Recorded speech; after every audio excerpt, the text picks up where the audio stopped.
Hi, everybody, and welcome to October's astrology forecast. And we are in for a very, very exciting and dynamic month. So, what September brought was a little bit of grounding before we kind of get into more movement, energetically speaking, from now until the end of the year. And it's kind of like a snowball effect where we're going to be thrown into some challenges, some opportunities. It's a little bit of a mixed bag, but I'm here to kind of break it all down for you. Of course, from a collective perspective, as you know, it's always really important to look at your own natal chart, do a transit reading to see what's coming up specifically for you. So let's get started. So October is definitely more action-packed than September was, and we are going to see 3 of our personal planets, Mercury, Venus, and Mars, change signs. And as well, we're going to be in the final eclipse season of 2023. And eclipse season is just a fancy way of talking about a series of eclipses that happen. Oftentimes they come in 2s or 3s, and this is going to be 2 eclipses this month happening. I'll have more on that for you in a second. So Pluto finally stations direct after being retrograde for some time, and it's going to slowly make its way towards Aquarius again, and that will not happen until the end of January of 2024. So the sun stays in Libra until October 23rd, and then it moves into Scorpio, and I'll get to that in a sec. This is really the first half, and the majority of October is really about the importance of social connection and also social movement consciousness. And what I mean by social movement consciousness is the awakening to the truth that equality is the fundamental, should be the fundamental basis of our social existence. And that is what Libra is here to remind us of, amongst other beautiful things like grace and diplomacy. That is the power of Libra energy to help us affect great change. We want to lean into this energy in order to repair and affect change, and that is what Libra does so beautifully. So much about this month is about the eclipse story between Aries and Libra. And as you all know, we have already entered that narrative, that story between these 2 signs, as they're going to bring immense change in certain areas of our life for the next 2 years. So anyone with prominent placements, that would be the sun, moon, and or rising sign in Aries or Libra, as well as the other cardinal signs, which are Cancer and Capricorn. You want to pay special attention here because there is a lot of transformation happening in relation to your vitality, in relation to your career, in relation to your home, in relation to your relationships. And really the eclipse story, the narrative between what's playing out between these 2 signs for us is really around the theme of identity and personal relationships. And with Chiron and Aries since 2018, we've been seeing the wound of identity really in raw ways.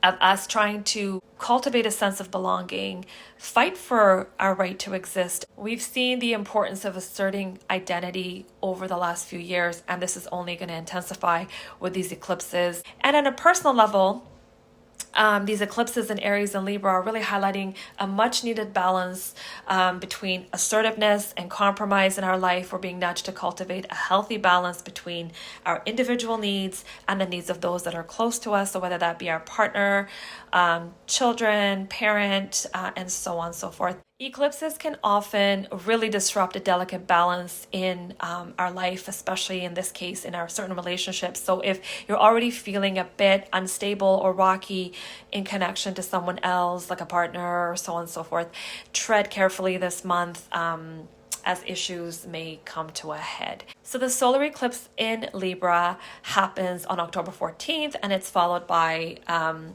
an eclipse on the 28th that is actually in Taurus, and I'll get to that in a second. So one thing I want to highlight is please don't work with eclipse energy. I know there's folks out there that say you can. For me, I'm old school, traditional astrologer. It's a time to just let go and let the cosmos happen. There are portals of change that come to us for our greater and highest good. We got to trust that process and not try to control it or work with it in any kind of way. And also with eclipses, the unfolding happens over the next 6 to 12 months. So it may not always be an immediate change, but you must trust that you have moved through a portal around some of the themes that I mentioned. And again, doing your own natal chart will give you a transit reading, will give you a clear idea of how you're going to be impacted. So let me get back to this Taurus eclipse on the 28th of October. Now, this is the final eclipse of that Taurus Scorpio series that happened over the last 2 years. So when the nodes changed signs and moved into Aries and Libra from Taurus and Scorpio, there was a lingering remaining eclipse, this Taurus eclipse, that is still around even though the nodes have already moved on and into Aries and Libra. So the intensity of this lunar eclipse in Taurus may not be as much as when the nodes were in Taurus and Scorpio over the last 2 years, but it is nevertheless a final kind of eclipse playing out from that previous theme around issues of security and stability in our life, and it will be likely related to money or our physical body, and it's coming to some form of resolution or closure, and that's that. Let's now talk about the first week of October.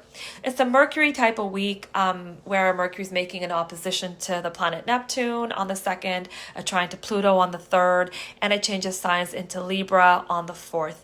So really, this is about getting clear on our goals as they support the foundations of our life. So, meaning that we're going to get clear on what's possible and what's not possible, which helps us move forward realistically with our plans.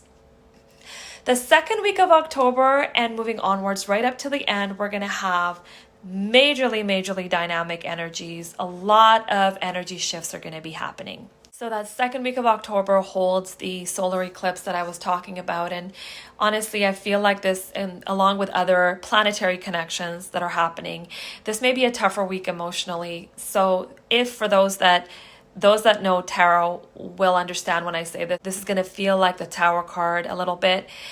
So it's important to ground yourself, stay connected to yourself, and whatever brings you inner harmony, it's crucial to practice that this particular week as well as for the rest of October, really. So Venus enters Virgo the second week of October and Mars enters Scorpio. We want to acknowledge our feelings. We don't want to bury them, nor do we want to distract ourselves or go down rabbit holes of overthinking to avoid feeling.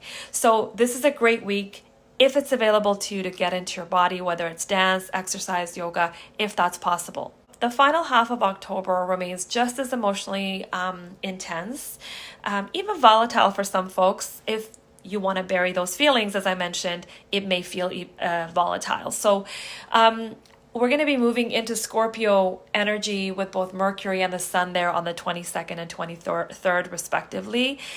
This is days prior to the lunar eclipse in Taurus that I was talking about. So whatever grounding exercises and practices you were doing the previous week is what you want to kind of keep sticking with to hold yourself steady for that second half of October. Remember, please, that suppressing the emotions will not fare well. Even if it means writing them down to acknowledge them, then do that. I know feeling the big feels is not easy for everybody, and I'm not saying that's what you should do, but avoiding them or finding ways to suppress them can actually end up being way more harmful than you think. So here's really what I want to say. I bring this information to you not to scare you, not to worry you. The idea is that dynamic energies, turbulence of any sorts energetically wakes us up. It moves us into action. As long as we're grounded, then our decisions are not going to create more chaos for us. We're going to use the momentum of these energies that are propelling us forward to make aligned decisions and choose particular paths that are going to create favorable outcomes for us. This is part of the work I do with my clients, those that I meet with on a monthly basis, one-to-one, whatever have you, or one-off sessions. When we do transit readings, we look at the energies that are here and what's coming, and then help choose the path that is more aligned for you, that's more favorable for you. And as always, I will say that these energies, when I speak about them in a collective way, how we're impacted individually really depends on our own natal chart, our own inner energies, those planetary energies that we were born with, and they get activated in a specific way depending on the transits, which means where the planets currently are in the sky. So when we look at your chart together, we then get a better understanding, for example, of how those eclipses will impact you, or how some of those planetary shifts in the month are going to be energetically impacting you. I have more on October's energy, which is like a forecast, a written report that I write briefly for you. I mentioned the key dates. I have a PDF calendar with some of those key dates on it that you could print. I also do lunar readings, so on the new moon and the full moon, and there'll be a special eclipse reading this month. And so if you like those things, you can join my Patreon or follow or go check out that page. I have the link below. Sending you lots of care as we move through these turbulent energies together, the dynamic energies together. I'm right there with you, riding the waves and sending you lots of care. Talk soon.